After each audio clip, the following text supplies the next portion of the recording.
சிவா நடுவில் வந்து பேசக்கூடாது. நான் 2 பேருமே ரொம்ப நல்லா பேச வரும். எனக்கு எல்லாம் வந்து எக்ஸ்ட்ரா நர்வஸாகவே இருக்கு.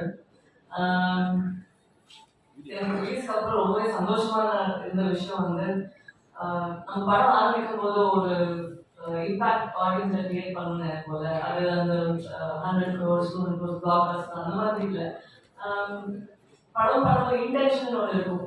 ஐ திங்க் படம் நடிச்ச எல்லாத்துக்குமே அது இருந்துச்சு. எனக்கு வெரி ரேர்லி இந்த மாதிரி ஒரு படம் நம்மளால பண்ண முடியும்.